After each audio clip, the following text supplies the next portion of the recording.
ഞാൻ നിങ്ങളുമായിട്ട് പങ്കുവയ്ക്കുന്നതെന്ന് പറഞ്ഞാൽ എൻ്റെ ജീവിതത്തിൽ നടന്ന ഒരു ചെറിയൊരു ഓർമ്മക്കുറിപ്പാണ്.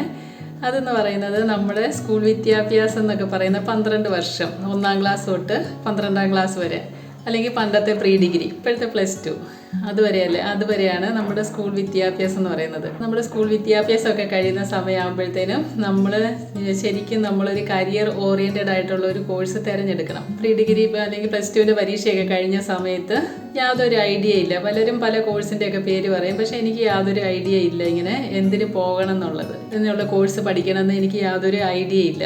അങ്ങനെ ആലോചിച്ചിരുന്നപ്പോഴത്തേനും എനിക്ക് തോന്നി ഒരു സയൻറ്റിസ്റ്റ് ആകാൻ ഞാൻ. എൻ്റെ അന്നത്തെ കാലത്തെ ഇത് ബുദ്ധിയൊക്കെ വെച്ചത്, അന്നത്തെ കാലത്തെ ബുദ്ധിയല്ല, അന്നത്തെ കാലത്തെ വിവരം വെച്ച് എൻ്റെ വിചാരം എന്ന് പറഞ്ഞു കഴിഞ്ഞാൽ നമ്മൾ ആരും കണ്ടുപിടിക്കാത്ത ഒരു സാധനം കണ്ടുപിടിച്ച് കഴിയുമ്പോൾ നമ്മൾ സയൻറ്റിസ്റ്റായി. പിന്നെ നമുക്ക് സയൻറ്റിസ്റ്റിൻ്റെ ഒരു ജോലി കിട്ടുക, പിന്നെ പഠിക്കുകയൊന്നും വേണ്ട. അന്ന് തൊട്ട് നമ്മൾ സയൻറ്റിസ്റ്റായി ആ ജോലിയിലോട്ട് പ്രവേശിക്കുക. എനിക്ക് അന്നൊക്കെ വലിയ താല്പര്യമൊന്നും ഇല്ലായിരുന്നു.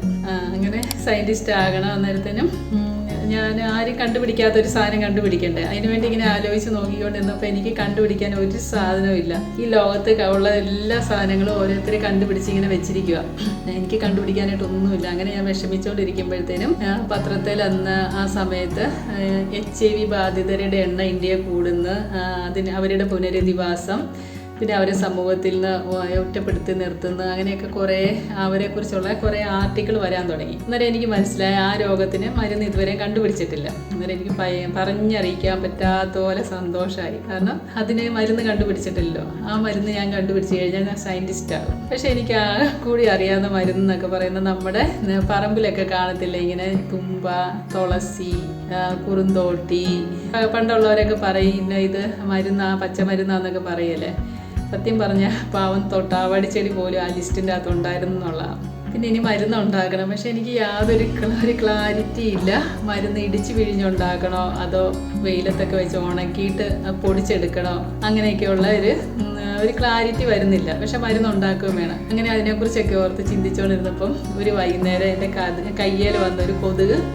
അന്നേരം അവിടെ നല്ല വട്ടത്തിൽ നല്ല ചുമന്ന് ഇങ്ങനെ വന്ന്. അന്നേരം ഞാൻ ഓർത്ത് ഈ കൊതുക് എന്ന് പറയുന്ന സാധനം എന്തെല്ലാം രോഗങ്ങളാണ് വരുത്തുന്നത്.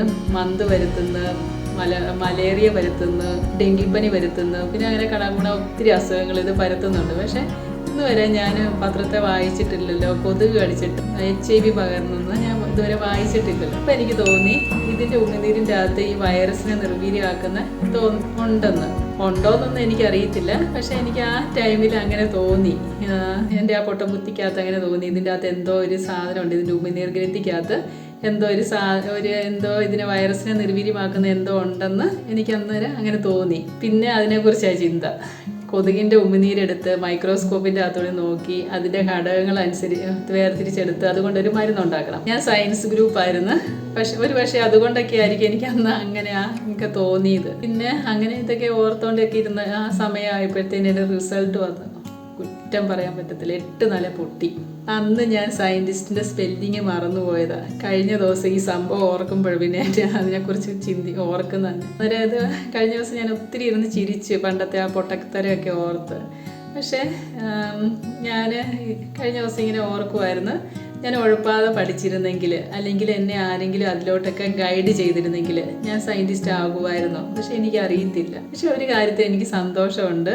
അത്രയും ചെറിയ പ്രായത്തിൽ, എനിക്ക് 16-17 വയസ്സുള്ളപ്പം എനിക്ക് അങ്ങനെ ഒരു വേറൊരു ലെവലിലോട്ട് ചിന്തിക്കാൻ, പൊട്ടത്തരാണെങ്കിൽ അങ്ങനെയൊക്കെ ചിന്തിക്കാൻ തോന്നിയല്ലോ. ഇപ്പോഴും എനിക്കറിയത്തില്ല കൊതിന് ഉമിനീർ ഗ്രന്ഥി ഉണ്ടോയെന്നൊന്നും എനിക്കിപ്പോഴും അറിയത്തില്ല കേട്ടോ. ഇന്ന് ഞാൻ വേറൊരു പ്രൊഫഷനാണ് തിരഞ്ഞെടുത്തിരിക്കുന്നത്. എന്നെ പോലെ തന്നെ നമ്മൾ ആഗ്രഹിക്കാത്ത ഒരു പ്രൊഫഷനിലോട്ട് എത്തിച്ചേർന്നവരോട് എനിക്ക് പറയാനുള്ള കാര്യം എന്ന് പറഞ്ഞാൽ, നമ്മൾ കുറച്ച് നാൾ നമുക്ക് കിട്ടിയ ജോലി ചെയ്യണം. പിന്നെ നമുക്ക് ഫിനാൻഷ്യലി ഒക്കെ സെറ്റിൽഡ് ആയി കഴിയുമ്പോൾ ആ ജോലി മാറിയിട്ട് വേറൊരു ജോലിയിലോട്ട് ചേഞ്ച് വേണമെങ്കിൽ ചെയ്യാം. പക്ഷെ ചിലരുടെ കാര്യത്തിൽ അത് ഒട്ടും പോസിബിൾ അല്ല. അവർക്ക് ആ കിട്ടിയ ജോലിക്കകത്ത് തന്നെ സ്റ്റിക്ക് ഓൺ ചെയ്ത് നിൽക്കേണ്ട ഒരു അവസ്ഥയാണ്.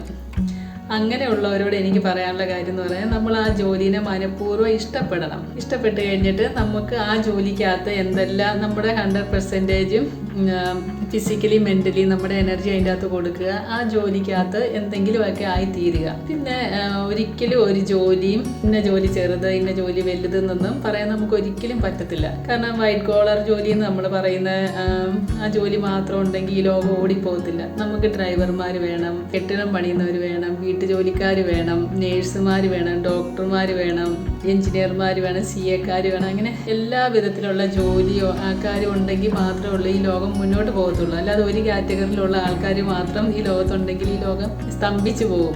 അതുകൊണ്ട് നമ്മളെല്ലാ ജോലിക്കാരെയും ഈക്വലായിട്ട് കാണാൻ ശ്രമിക്കണം. ഇപ്പം നാട്ടിലൊക്കെ പണ്ടൊക്കെ അങ്ങനെയുള്ള വ്യത്യാസങ്ങളൊക്കെ കാണിക്കുമായിരുന്നു. പക്ഷെ ഇപ്പം അതൊക്കെ ഒത്തിരി മാറിയിട്ടുണ്ട്. അത് കാണുമ്പോൾ ഒത്തിരി സന്തോഷമുണ്ട്. വർക്ക് ഈസ് വർഷിപ്പ് എന്നാണ് പറയുന്നത്.